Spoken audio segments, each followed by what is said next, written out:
Let's go to something good. So I wish I had this pulled up.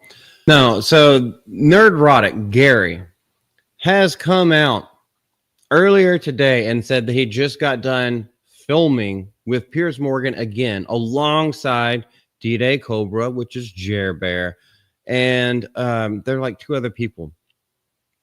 Oh, Dean Cain was on there with them, and it's supposed to be released either tomorrow or the day after. And Dean Cain has been in the news, especially with all the super gun. Let's just go do that. Gunderman, the super Gunderman thing. So we need to go talk about this. And this is probably going to be one of the last times that I talk about this movie. I'm not going to go see it. What's up, Sergeant? How you doing, brother? Appreciate you coming out. Gary came out finally. I know, man. It was only going to take some time. When he outed Dan, that was just a lover's tiff. That was just a little lover's quarrel. He was just ashamed, and then, like, it happens.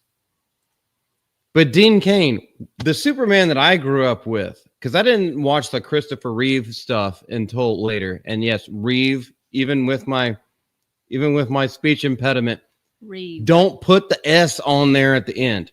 Christopher Reeve Superman.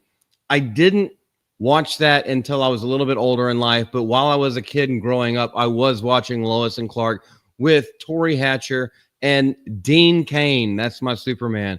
Later on, Tom Welling with Smallville.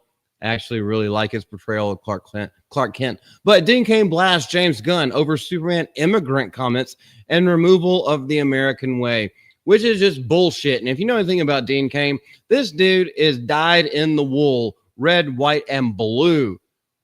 Red, yellow, and blue whenever he's wearing the costume. But in his real life, red, white, and blue. This is an American patriot right here. Dean Cain, the actor best known for portraying Superman in the hit 1990s series Lois and Clark, is joining the chorus of critics who are pushing back against Gunn's upcoming Superman reboot. And now a lot of people have seen it, and there are extremely mixed reviews. But everything that I've heard, which I have no interest in seeing it. I gave up on my interest of seeing it about a week and a half ago. And, well, that was the last live stream where I told y'all why I didn't want to see it anymore. You said we're going to go see it. No, we went and saw Jurassic World. Yeah, but you said that we're going to go see it. I said we could, but I have no interest in seeing it, is what I'm saying. In a recent interview with TMZ, Cain responded to his controversial comments at the Times of London, where he described Superman as an immigrant and framed his story as the story of America. That is a framing, so to speak. Did he go to Hobby Lobby for that? Did he pay extra for the gold brushing? The phrasing may sound harmless to some. Many longtime fans of the character see it as a part of a broader push to redefine classic heroes through a modern ideological lens. Here's the thing. He has come out and said, and I've done videos where Gunn has done press tours and press junkets and everything like that. And I was like, he seems to be pretty good at PR. He kind of knows how to like sway the field and make it so it's not really abrasive to the ears of people who are listening to these conversations, to listening to these questions from these reporters that are just trying to get a gotcha moment. James Gunn has been pretty decent at it. But when he said the immigrant thing and said, yes, it is a story about immigration and it is political. Okay, we can go through so many things. Now, first of all, he's an alien. Is he an illegal alien? No, he's not an illegal alien because Ma and Pa Kent come in when he was a baby. He crash lands on Earth. It's not like he swam across the border. And it's not like he commandeered a plane, flew it into somewhere, probably a building nearby in a very heavily populated town, and then survived the crash, and then someone else picked him up. That's not what happened with Superman. He was crash landed on the planet. So technically he's an alien, but he's got his papers because Ma and Pa Kent adopted him. And they raised him as an American. Here's the whole thing about that. Nobody cares about immigrants, legal immigrants. Why is everything political and all this like bullcrap? I'm trying to talk about movies and pop culture, and they just keep throwing political shit into everything. So he was raised as an American. He has American values. He embodies the American spirit. It has nothing to do with people who do this illegally and then don't learn the language and then don't assimilate into society. It's all about assimilation. That's what you do when you're an immigrant and a migrant to another country. And this literally should be brass tacks, bare bones. That's the first thing you do. You learn the language. Borders, language, culture. Michael Savage coined the phrase. He said it first. He wrote a book on it. Absolutely great book. I am surprised the guy is still alive. But that dude is a freaking hero. Borders, language, culture are what defines a country. What does Superman do? He embodies all of that, plus the Judeo-Christian values that America was founded on. Even if some of the founders weren't Christians. Thomas Jefferson.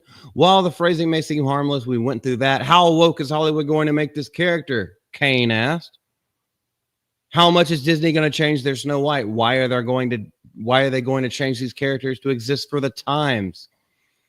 These are all great questions and things that they can't answer, because the only answers they can give are pre-written out for them or just Gen Z dribble that comes out of people like Rachel Zegler's mouth.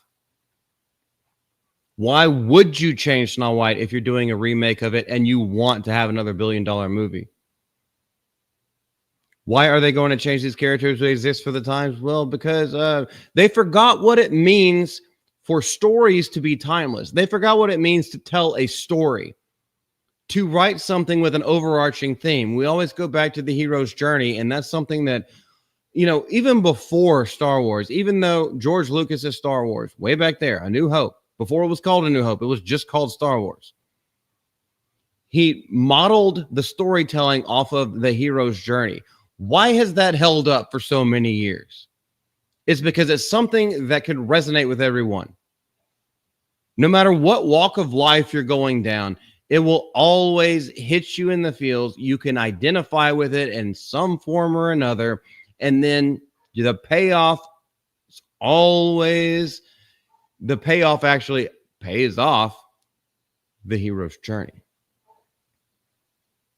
Because they had to get there. They didn't start from there. They didn't start off good. Fucking hell. Do you have anything? You can interrupt at any time. I wasn't paying attention to this one. I have no opinion on You don't know Dean Cain?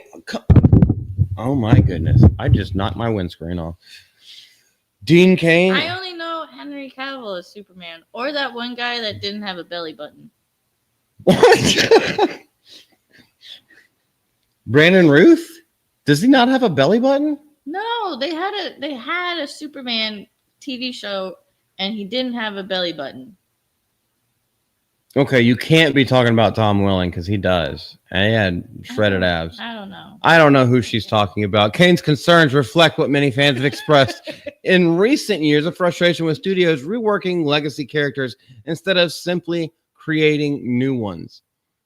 That's kind of what we're all on the same thing about, especially since Dean just recently came out with he came out with his own comic book that he wrote.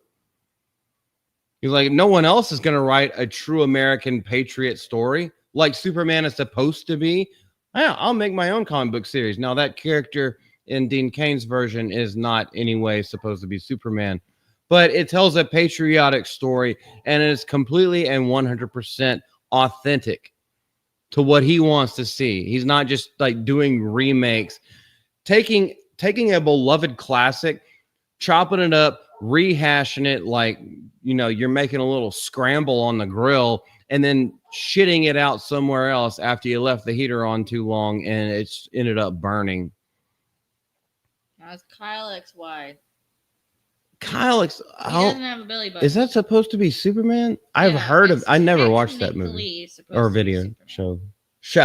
Well, there's a Smallville, but then Kyle XY, he doesn't have a belly button. No, Smallville. This is Superman. Kyle XY is just for Superman. It was truth, justice, and the American way. Hell yeah, especially after July 4th. And they're trying to release the movie after July 4th. Well, they dropped that.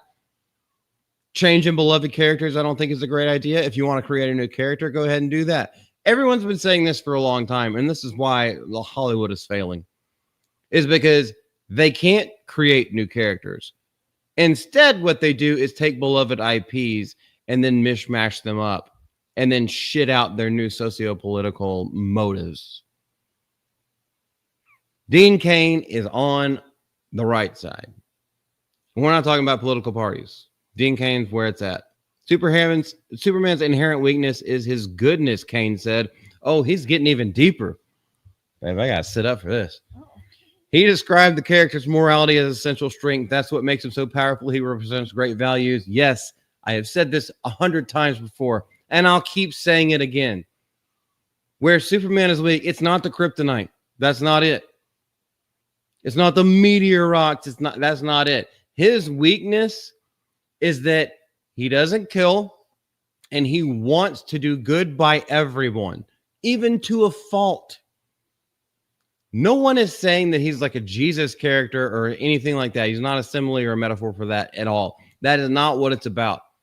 It's about the American way of life, liberty, and the pursuit of happiness. Everyone deserves life. Everyone deserves liberty. Everyone deserves their chance to pursue happiness.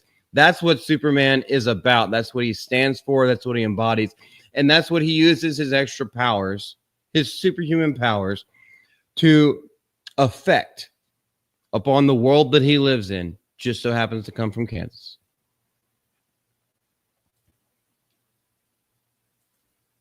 All right, I'm done talking about that one.